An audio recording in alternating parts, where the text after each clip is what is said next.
اللہ کے کلام کو کسی خاص زمانے میں مقید نہیں کر سکتے. قیامت تک اللہ کا کلام بھی زندہ ہے, محمد والے محمد کا فرمان بھی زندہ ہے. ایسا ہے یا نہیں ہے؟ یہ تو بالکل قطعی فیصلہ ہے.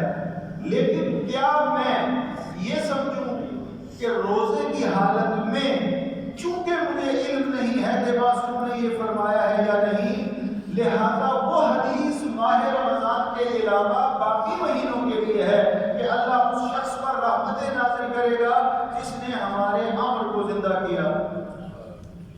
یہ منقول فرمان معصوم کا 11 مہینوں کے لیے ہے, روزے کے لیے نہیں ہے. وجہ کہ مجھے تو پتہ نہیں ہے کہ معصوم نے فرمایا یا نہیں فرمایا.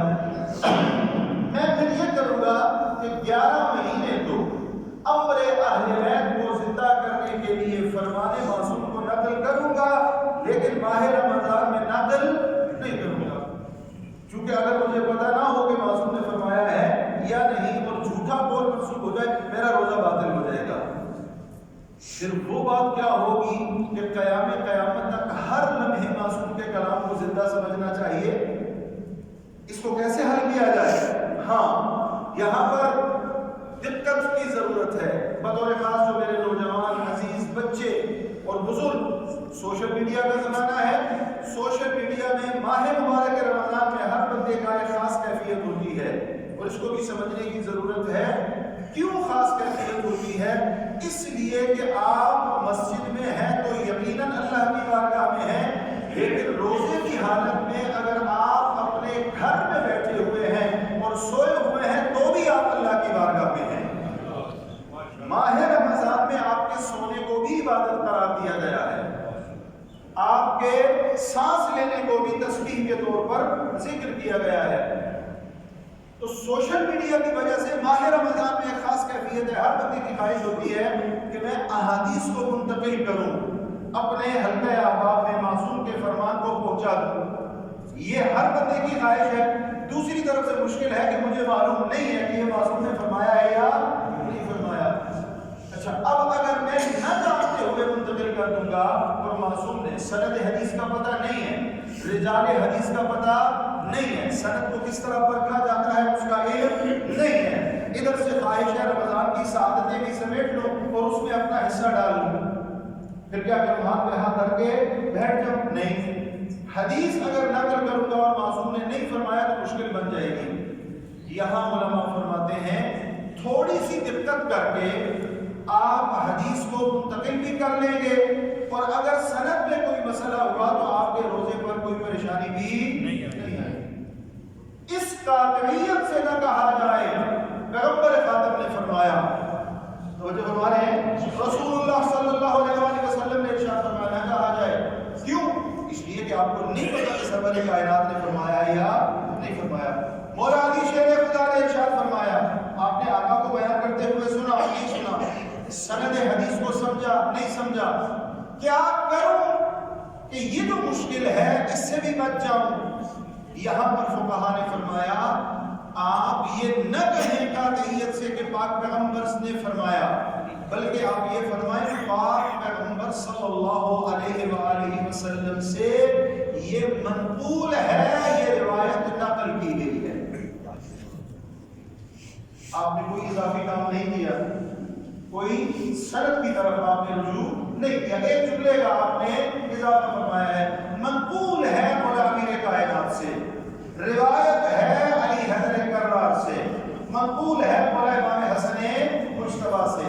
اب یہاں پر وہ آپ کی روزے کے حوالے سے جو پیچیدگی ہو سکتی تھی وہ بھی نہیں رہی اور آپ نے نقل کلام معصوم کی برکتیں بھی سمیٹ لی ہیں.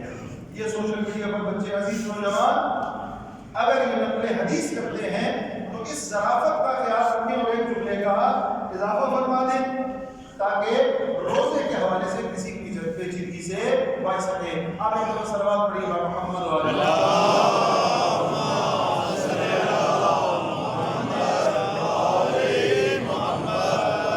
تمہیدی بیان کے بعد, اس مقدمے کے بعد میں آپ کی خدمت میں, چونکہ ماہ مبارک رمضان ہے اور ماہ مبارک رمضان کا اور قرآن کا ایک بہت بڑا مضبوط تعلق بیان کیا گیا ہے.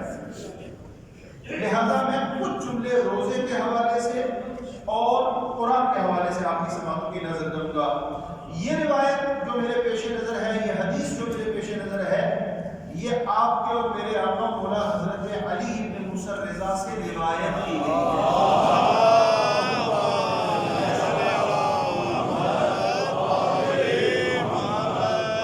اس روایت کے مطابق جو نقل ہوئی، فرمایا الحسنات فی شہر رمضان مقبولہ. آپ سال کے باقی مہینوں میں اور آپ جو نیکی بجا لاتے ہیں، اب خلوص نیت کی بنیاد پہ اگر ہے، اس میں معرفت ہے، خلوص ہے تو وہ قبول ہوگی، لیکن اگر اس میں ریا ہے تو وہ قبول نہیں ہوگی. جو اللہ کے لیے ہے وہ باقی ہے، جو دکھاوے کے لیے ہے اس کو بقا نہیں ہے. یہ باقی مہینوں میں. یہاں کیا فرمایا؟ ماہ مبارک رمضان میں اگر آپ نیکیاں بجا لیں گے تو اللہ انہیں شرف قبولیت عطا فرمائے گا. اس روایت کے مطابق الحسنات فی شہر رمضان مقبولہ والسیئات مغفورہ، گناہوں کو بخش دیا جائے گا. ماہ مبارک رمضان میں گناہ بخش کیے گئے. تھوڑا سا پریشان کن مسئلہ ہو گیا. حضرت شیطان تو قید میں ہے، حضرت شیطان کو تو یکم سے قید میں کر دیا گیا. آقا سے مذکور جملے میں کہا جا رہا ہے کہ گناہ ہو رہے ہیں.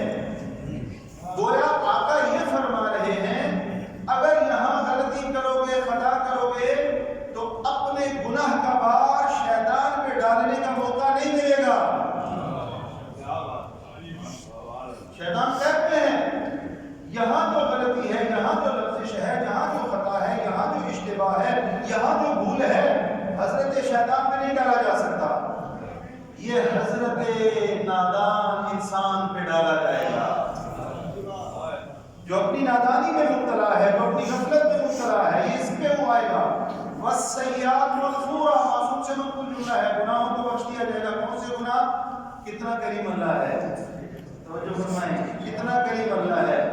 شیطان شامل نہیں ہے، حضرت نادان کر رہا ہے، پھر بھی معصوم فرماتے ہیں اتنا کریم ہے پھر بھی بخش دے گا. والسیئات مغفورہ. اب آ جائیے قرآن کے تعلق کی طرف. لِكُلِّ شَيْءٍ رَبِيعٌ وَرَبِيعُ الْقُرْآنِ شَهْرُ رَمَضَانِ. ہر شے کی ایک بہار ہے اور قرآن کی بہار ماہ مبارک رمضان ہے. ہر شے کی ایک بہار ہے، ہر شے کی ایک باریکی ہے، ہر شے کی ایک تلاوت ہے. قرآن کی باریکی کیا ہے؟ قرآن کی باریکی، قرآن کی تلاوت یہ ہے کہ آپ اسے ماہ رمضان میں تلاوت فرمائیں. اب اس روایت کے اس جملے، اس منقول فرمان کے اس جملے کی طرف توجہ فرمائے. من قرأ فی شہر رمضان آیۃ من کتاب اللہ عز وجل کان کمن ختم القرآن فی غیرہ من الشہور. جو اللہ کے اس بابرکت مہینے میں قرآن کی ایک آیت کی تلاوت کرے گا، گویا کہ باقی مہینوں میں ایک قرآن کی تلاوت کا ثواب اسے عطا کیا جائے گا. ایک آیت کی تلاوت، صرف ایک آیت. دیکھتے ہیں قرآن کی تلاوت کرتے ہیں ماہ مبارک رمضان میں، اللہ باقی مہینوں میں ایک ختم قرآن کا ثواب آپ کو نام اعمال میں درج فرمائے گا. وَمَنْ أَعَانَ فِيهِ مُؤْمِنًا أَعَانَهُ اللَّهُ تَعَالَى عَلَى الْجَوَازِ عَلَى السِّرَاطِ يَوْمَ تَزِلُّ فِيهِ الْأَقْدَامُ. اللہ اکبر. وہ خاص موضوع جو ہر سال کے سارے دنوں میں ہمارے لیے قابل غور ہے، لیکن رمضان میں اس کی طرف بیشتر دقت کی ضرورت ہے. فرمایا اس قول کے مطابق جو بھی ماہ مبارک رمضان میں کسی پریشان حال مومن کی مدد کرے گا، اور جو ہمارے کسی پریشان حال مومن کی مدد کرے گا، اس کے صلے میں اللہ رب العزت قیامت کے دن پورے صراط سے گزرنے کے مرحلے پر اس کا مددگار بن جائے گا. سبحان اللہ. ایک برادر مومن جو مشکل میں ہے، آبرمند ہے، عزت دار ہے، عزت نفس رکھتا ہے، اور اس کی وہ عزت نفس اسے اپنا ہاتھ کسی کے سامنے پھیلانے سے روک دیتی ہے.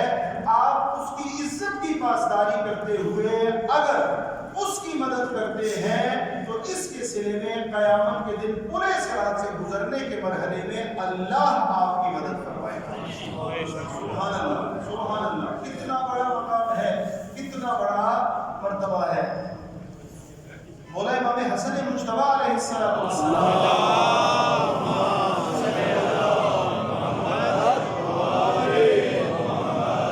سے منقول ایک روایت اور واقعہ ہے.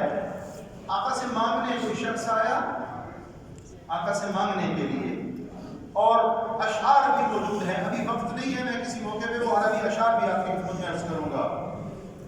آقا نے دروازے کے پیچھے سے اسے عطا کیا, خود دروازے کے پیچھے چھپ گئے, اپنا ہاتھ باہر نکالا اور اس کی توقع سے کہیں زیادہ اسے عطا فرمایا. پوچھا گیا, فرزند زہرا, آپ کی عظمتوں پہ قربان, آپ کا کوئی عمل کی حکمت سے خالی نہیں ہے, لیکن یہ تو فرمائیے کہ دروازے کے پیچھے چھپ کے عطا کرنے کا مقصد کیا ہے؟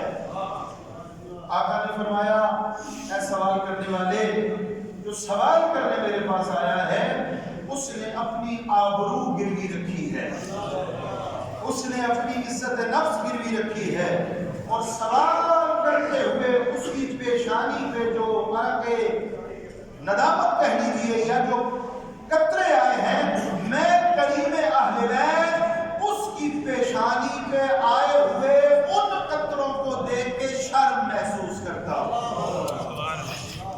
کہیں اس کی آنکھیں میری آنکھوں سے دوچار ہو جائیں اور اس کی عزت نفس مجروح ہو جائے, میں کریم اہل بیت اسے بھی گوارا نہیں کرتا.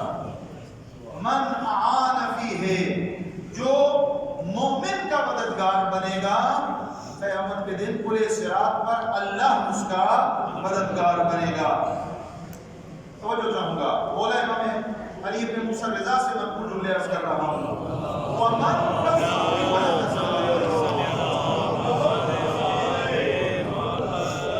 من کف فیہ غضبہ, ماہ مبارک رمضان میں جو اپنے غصے پہ کنٹرول کرے گا, جو ہمارے جو اپنے غصے پہ کنٹرول کرے گا, اللہ ہمیں اپنے غصے پہ کنٹرول کرنے کی توفیق عطا فرمائے. البتہ ہمارا غصہ ہمیشہ کمزور پہ سامنے آتا ہے, اپنے طاقتور کے سامنے ہم بالکل نارمل ہوتے ہیں.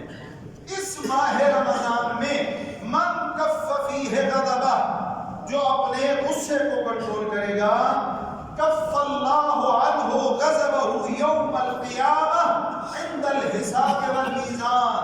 یہاں ماہ رمضان میں قربتاً الی اللہ غصے پہ کنٹرول کرو, کل جب نامہ اعمال تولے جا رہے ہوں گے اور نامہ اعمال میں بہت کچھ کمی اور کاستی ہوگی, وہاں اس غصے پہ کنٹرول کے بدلے میں وہ اپنے غصے کو تم سے ہٹا لے گا جس کے ہاتھ میں نامہ اعمال ہوگا. سبحان اللہ. اس غصے پہ کنٹرول کے نتیجے میں اللہ رب العزت وہاں پر اس بندہ مومن سے غصے کو کنٹرول کرے گا.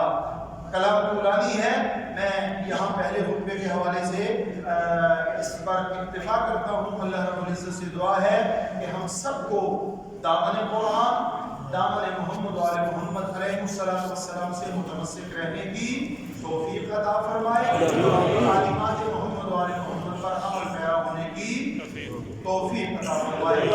بسم اللہ الرحمن الرحیم. قل هو الله احد الله الصمد لم يلد ولم يولد ولم يكن له كفوا احد. اللهم بالله من الشيطان اللعين الرجيم. بسم الله الرحمن الرحيم. الحمد لله رب العالمين والصلاة والسلام على خير خلقه محمد وآله الطيبين الطاهرين المعصومين, ولا سيما على ابن عمه أمير المؤمنين علي بن أبي طالب عليه السلام. اللهم صل على محمد وعلى ابنته الصديقة الطاهرة فاطمة الزهراء وعلى سبتيه الحسن والحسين سيد شباب أهل الجنة وعلى علي بن الحسين سيد العابدين ومحمد بن علي الباقر عليه السلام وجعفر بن محمد الصادق عليه السلام وموسى بن جعفر الكاظم عليه السلام وعلي بن موسى الرضا عليه السلام ومحمد بن علي النبي عليه السلام وعلي بن محمد النبي عليه السلام والحسن بن مومنین کرام، ایک مرتبہ پھر میں اللہ رب العزت کا شکر ادا کرتا ہوں کہ جس نے ماہ مبارک رمضان کی مقدس ساعتوں میں ہمیں اس جامع مسجد میں نماز پڑھنے کی توفیق عطا فرمائی، اور اس مبارک مسجد کا نام ہمارے وقت کے امام سے منسوب ہے، جامع مسجد و امام بارگاہ بقیت اللہ الاعظم۔ صلوات پڑھیے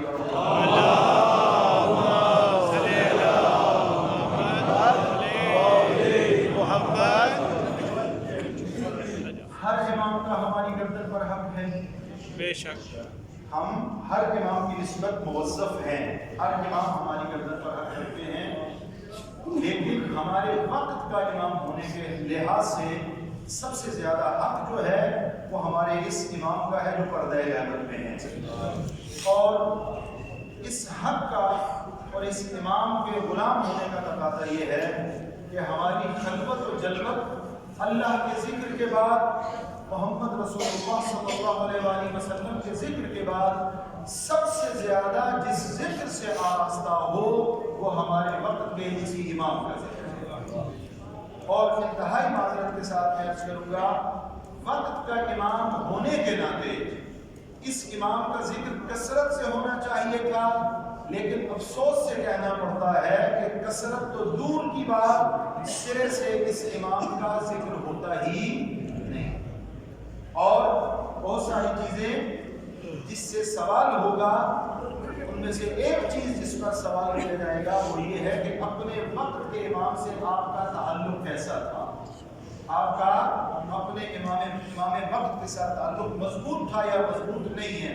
اللہ رب العزت سے دعا کرتے ہیں کہ ہمیں اپنے وقت کے امام سے اپنے تعلق کو مضبوط کرنے کی توفیق عطا فرمائے۔ محمد و آل محمد۔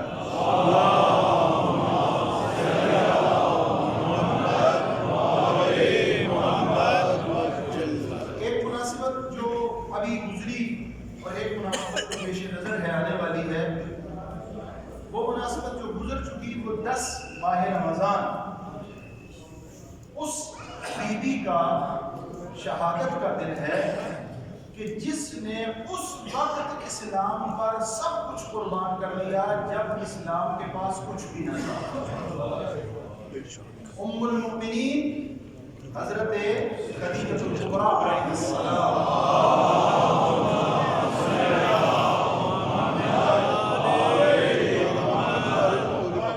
اتنی عظمتوں والی بی بی، توجہ چاہوں گا، اتنی عظمتوں والی بی بی کہ علی اختلاف تاریخ 25 سال تک جب تک خدیجہ زوجیت رسول میں رہی پیغمبر نے دوسری شادی کا تصور بھی نہیں فرمایا۔ امہات المومنین کا ہمارا عقیدہ ہے، مکتب کا عقیدہ کر رہا ہوں، حرم مصطفیٰ، حرم خاتم الانبیاء، حرم پیغمبر خاتم امہات المومنین کی توہین حرام ہے، یہ ہمارا عقیدہ ہے۔ حرم پیغمبر کی نسبت گستاخی کرنا جائز نہیں، لیکن حرم پیغمبر کی گستاخی کرنے کا عدم جواز اور ہے، اور عظمت خدیجہ الکبریٰ اور ہے۔ خدیجہ الکبریٰ جیسی جب تک خدیجہ الکبریٰ رہی پیغمبر نے دوسری شادی کا اقدام نہیں فرمایا۔ اب یہاں پر میں مطالب کافی لے کے آیا تھا لیکن وقت ہو چکا، یہ روایت کی طرف توجہ فرمائیں اور آپ سے دعا چاہوں گا۔ بی بی خدیجہ ام المومنین تشریف فرما ہے، علی مرتضیٰ علیہ السلام تشریف فرما ہے، مولا امیر کائنات کا بچپنا ہے، جبرائیل امین کا نزول ہوا، اور جبرائیل امین خدمت پیغمبر میں اس روایت کے مطابق شرف یاب ہو کر کہا کہ یا رسول اللہ کہہ رہا ہے کہ خدیجہ اور علی کو اسلام کی طرف دعوت دو.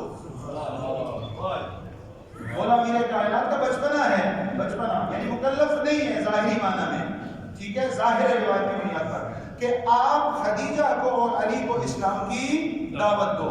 اچھا کہ وہ اسلام کے حلقے میں شامل ہو جائیں. اس کا مطلب کیا ہوا؟ اگر روایت کو تھوڑا کھولے تو مطلب یہ بنے گا کہ پیغمبر نے حکم خدا سے جبرائیل کی زبان سے سن کر اللہ کے حکم پر علی و خدیجہ کو اسلام کی طرف پکارا ہے. دقیق نقطہ عرض کر رہا ہوں، مولا میرے کائنات بچپنے کے عالم میں ہیں. اچھا پیغمبر نے رخ کیا ان دو بزرگواروں کی طرف اور فرمایا یا علی و یا خدیجہ. آپ نے توجہ نہیں فرمائی، پیغمبر نے کہا یا علی و یا خدیجہ ھذا جبرائیل یدعوکما الی بیعۃ الاسلام. اے علی اے خدیجہ، اللہ کی طرف سے جبرائیل آیا ہے اور جبرائیل آپ کو اسلام کی طرف بلا رہا ہے. جو فرمانے جبرائیل آپ کو حلقہ اسلام میں پھر عرض کر رہا ہوں، مولا میرے کائنات کا بچپنا ہے. دونوں نے کہا کہ ہم اس اسلام میں ہیں جو آپ لے کے آئے ہیں، جو جبرائیل بیان فرما رہے ہیں.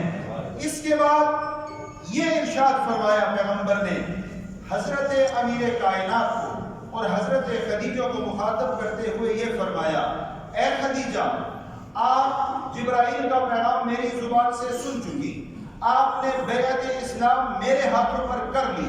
اب سن لیجئے کہ علی میرا جانشین ہے. میں نے حکم خدا سے آپ کو یہ کہہ دیا کہ بیعت اسلام میں آ جائیے، لیکن اب اگلا حکم مصطفیٰ کا یہ ہے کہ چونکہ علی میرا جانشین ہے، میری بیعت کافی نہیں ہے، علی کی بیعت بھی کر لیجیے.